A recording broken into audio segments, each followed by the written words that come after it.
All right, so I'm getting things set up with my table. Nice backdrop for Canon Ryu, 48-inch C1 OLED. We're still waiting for the C2. Hopefully it's this week. Got 3090 build there. Got the racing chair here. This is probably going to be the easiest review for an arcade stick that I've ever done for you guys. Let me get this product here because we've been here before. Oh my God, yes, we have been here before. We are going to be taking a look at the original Xbox 360 Street Fighter 4 officially licensed Tournament Edition arcade stick right after my intro.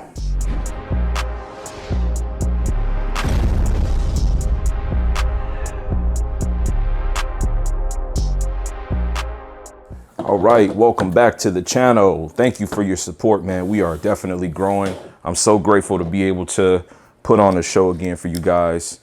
We are currently sitting at about 3,200 subscribers, 3,230 somewhere, 3,220 something.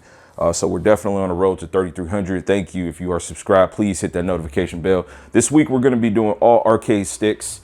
So if you're here for any of the other kind of content that I might bring to the channel, just understand that this week my content is going to be respectfully inspired by arcade sticks. I got a lot of content that I have been waiting to get shot, and so we're going to get that taken care of now. So we're going to go ahead, now that I got everything set up, and get right into this unboxing. Okay, team, let's take it back, man. 2008, 2009. This is going to be a story time type of review. We're going to open this thing up, unbox it. I'm going to talk to you guys about how much I paid for this, how much it costed before. Give me a second. Let me get this adjusted, man. I'm so excited. I'm so excited, right? Let me get this adjusted. Bam. Yeah, it looks like you can see the stick. All right, we're going to do it like that. We're going to keep it raw, too. I'm not even going to edit that, right? But now my braids aren't cut off. Hopefully you can see me. Hopefully you can see the whole stick. So, yeah, so we're going to talk about a couple of things. Pricing, availability of this thing, what it was. This was a shift in the culture, right? You had an entirely new audience of people playing Street Fighter 4.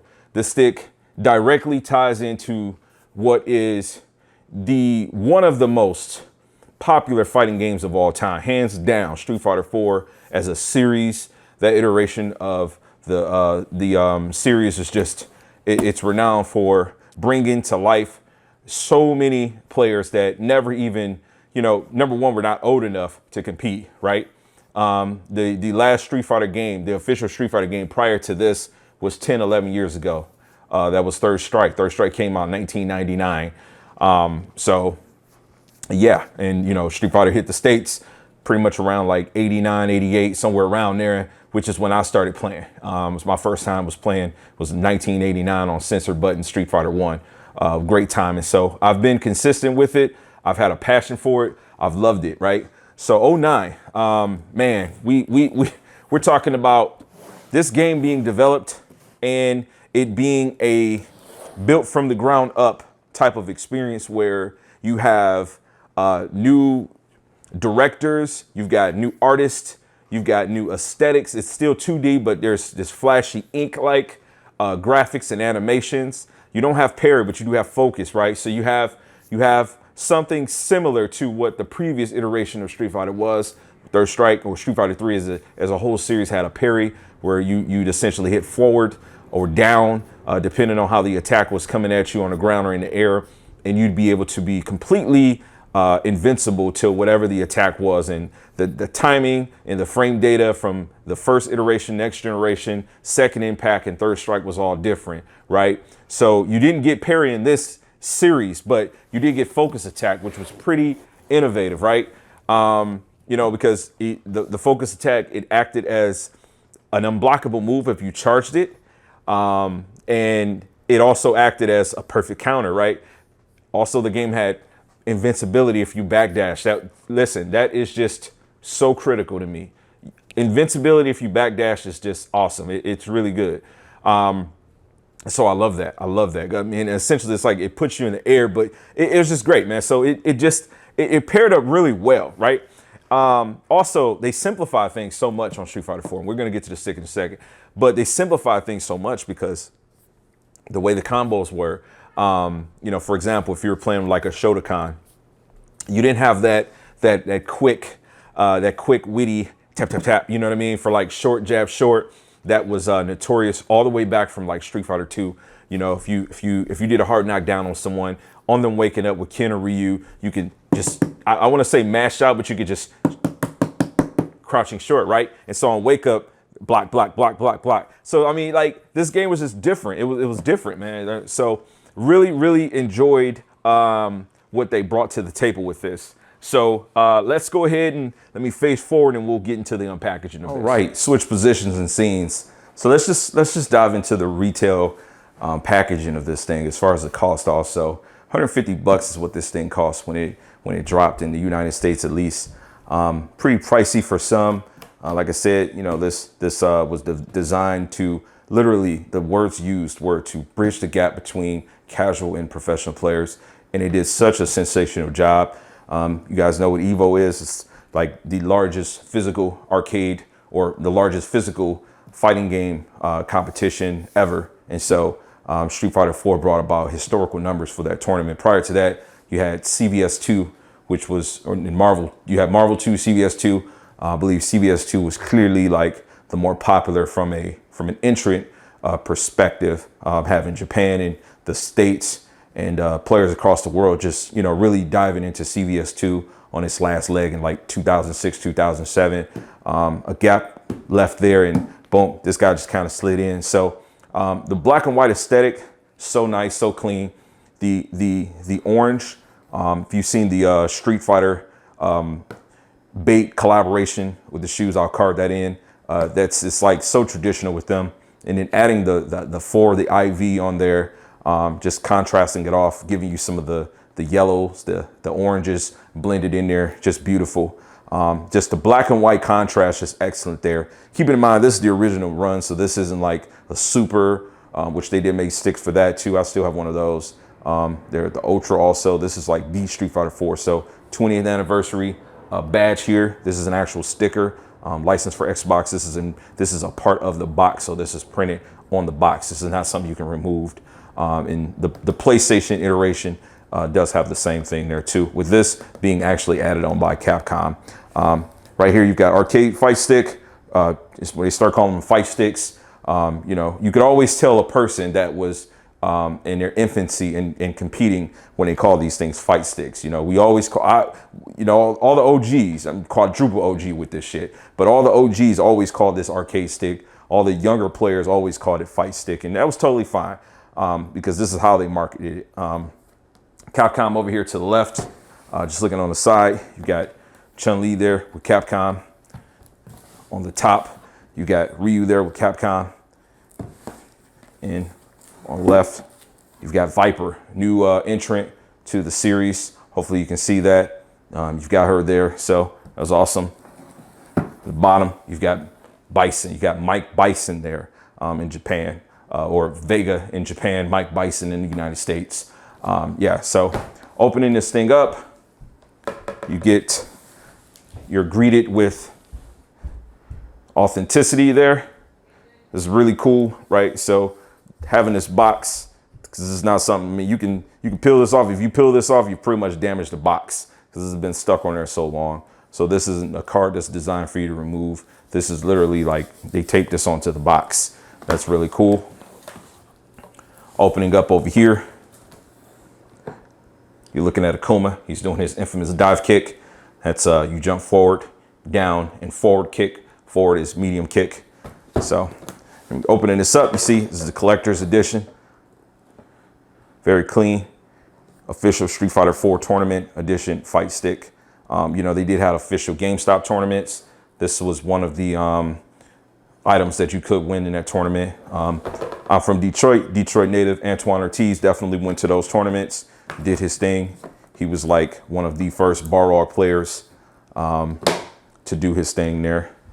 And to be honest with you guys, I started playing Balrog on this game because I played ROG in older iterations. I started playing ROG on this particular iteration because I wanted to learn how to fight Antoine Ortiz. Antoine Ortiz younger player came up under me, came up under Brian James or Ali Vegas or Ado, Joe Star.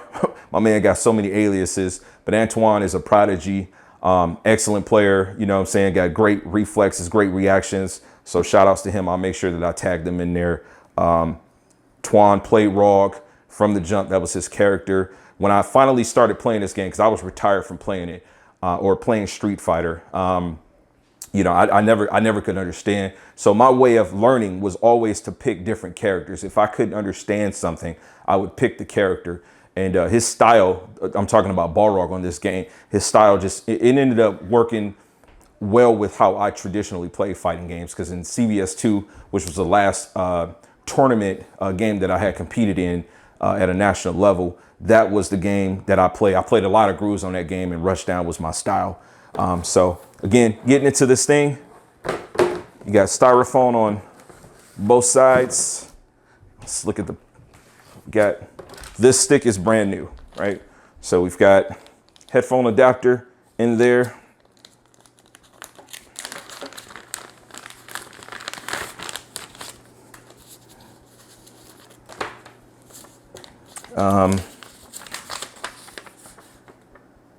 Got a little guide telling you how to use the headset adapter.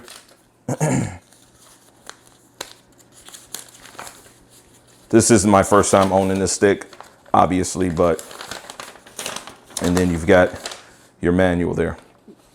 And they've got fight stick poster boarded everywhere on this thing, right? So again, it's no malice to say that, you know, younger players call this thing fight stick. So let me get all this put away, and then we'll come back and take a look at the stick. And here we are looking at the stick, man. This thing is just beautiful.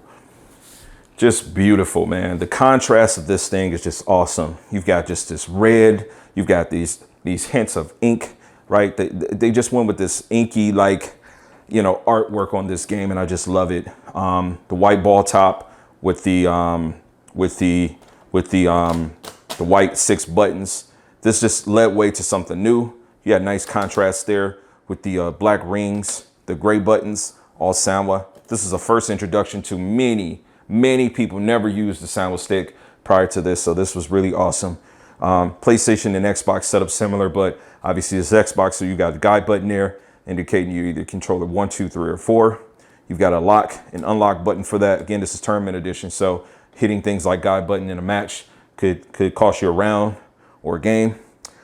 You've got this switch up top, which indicates if you're using the left stick, the directional pad, or the right stick, obviously you'd be using the D-pad. And then you've got turbo, right? You've got a turbo, hit that button, tap any of these. You've got an LED indicator to kind of let you know which one of those buttons are active. This is a brand new stick, so this thing has not been touched. Just a little bit of dust on it, but it hasn't been touched.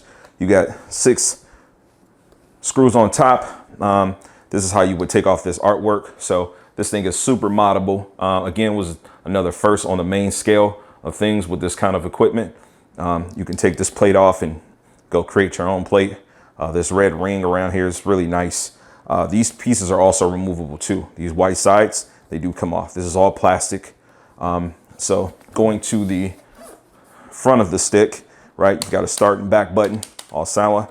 And then in this door, you actually do have your Xbox 360 cable inside of there. So that's housed there. Looking on the bottom of this thing. Oh, beautiful. Just absolutely mint. Got the sticker there. Seal has never been punctured. You've got 1, 2, 3, 4 larger Phillips screws there for feet. These rubberized feet elevate the stick a little bit, gives it a little bit of texture on the ground. You do have 2, 4, 6 smaller Phillips screws. You unscrew these, you actually have access to this. Unfortunately, I am not going to be able to show you the bottom of this, so I'm sure there's other reviews. If you see this at a later time and you're like, hey, I'm interested in knowing what it looks like, you can check some other reviews from some other YouTubers, but I want to keep this thing stock. Nice, perfect sticker there. This thing is just beautiful, man. So those rubberized feet that I was just talking about in the previous clip, there's 4 on the bottom. They put you in a position where if you're using this stick and you happen to be playing on a flat surface, Right here, this is a little island in my kitchen countertop. It's flat, there's no textures or grooves in it. You can put weight to this, and I've showed this in previous arcade stick reviews. The PXN, it's one of my favorite sticks, the X9 specifically. It has the same type of texture. So if you're playing on a flat surface, you're able to literally get down, get busy on this thing. I don't want to go too crazy on this, so this particular review will not encompass me hooking it up and playing it. I don't want to get like, you know, I sweat a lot when I play, but I don't want to put any damage to this thing. I didn't buy this with the intent of reselling it in the future. It's literally a piece of history. Like literally, this is a piece of history. So this stick is just very awesome, very amazing. It's the first for a lot of people. A lot of people started playing this iteration of Street Fighter, and they didn't even use arcade sticks. They didn't use fight sticks. They used controllers, which is totally fine too, because again, it really did help bridge the gap on a series that I've always represented and held down from the very beginning. So yeah, let me get this thing back boxed up and we'll finish talking. Okay, the nostalgia of this stick is just everything to me. It's just an amazing walk down memory lane. Just because, like I said, it just brings back so many memories. I actually, on this channel, this is a newer channel, because when this stick was out, like I had a totally different channel that was dedicated to like, it was a lot of gaming. I must have had, I want to say probably close to 900 videos on that channel. Unfortunately, I don't have that channel anymore. Actually, it's more of a fortunate thing. I got rid of it out of maturity. I got adult children now, and you know, it's just one of those things where there was a lot of content on there you wouldn't want people, I wouldn't want my kids to see. So, you know, it's just like it is what it is. You know, when we're younger, even though I was an adult then, you know, I said a lot of things on there. It was just a lot of things attached to negativity. And obviously, you know, as you grow, you develop, you want to be better, right? Because that's what life is about. But I will card in the series right here. I fought a person named DSP Dark Side Phil, and you know, it's unfortunate, but that's what made me famous on YouTube from that perspective. It's kind of what shined the light on me. I always had that light on me because my reputation for playing fighting games existed on a national scale, playing things like Third Strike, CVS2, Alpha, Super Turbo in tournaments long before the whole YouTube thing. It was just, it's so ironic how when I decided to sit down and play more casually, more online, right? I kind of caught the wave, right? I was the start of the wave, to be honest with you. This stick, this game, and YouTube combined literally made me one of the most influential players for this game in the entire world without competing in the tournament. That's a fact. Like, I put so many bodies and trained so many people over the years with Street Fighter 4. It's amazing, dude. Just seeing so many players today and just having conversation with them, even though like I'm not even good at Street Fighter 5. It's just knowing that mentally I was still so connected with Street Fighter. So playing this, once I got the hang of it, so to speak, it was just natural and very organic. This stick came out around the time of the game. It retailed for 150 bucks. Very well worth it, considering that the stick, like the actual base, this part goes for about $40 to $50 today, right? So obviously there wasn't a well-lit market for you buying parts and building your own sticks, and most people didn't even understand how these function. Prior to this, we were using, when I say we, I'm talking about tournament players, we were using mass sticks. We were using bulkier, bigger sticks, because the game prior to Street Fighter 4 that was played on a competitive level was Third Strike on PlayStation 2, and it was also Capcom versus SNK 2 on PlayStation 2. Prior to that, you've got CVS2 playing on Dreamcast, Marvel playing on Dreamcast. So the controllers that we used were literally the mass system sticks. Those were like the official, you gotta have if you're playing in a tournament stick. So this really just brought so much fluidity to the table, dude. Like so much. It's just so innovative. And so even now, when you're looking at me post my Victrix sticks, which I'll card that in, all of those are literally using these same Japanese parts. Like in arcade back in the day in the 90s, we used to have these conversations about like, you know, looking like seeing photos of how they would be playing, and they're sitting down at their cabinets and literally they're on top of their sticks. Whereas to, you know, we're sitting at high bar stools, and the conversation always used to be, dude, they are at an advantage because their sticks, like the movement is so much better. You know what I mean? So it's just crazy, man. It's just brought it all full circle, right? So yeah, this is a stick that I hold near and dear. I want to know what you think though. Do you have this stick? Would you consider getting this thing? This is literally, like I said, a piece of history. So it's not even about playability and using it today, because a sandwich stick is what it always has been and what it always will be. I'm just really happy to own this. I own this, and I was able to buy this for 150 bucks brand new. So again, it costing 150 back in the day, it costing 150 for me now, brand new in the box with everything included.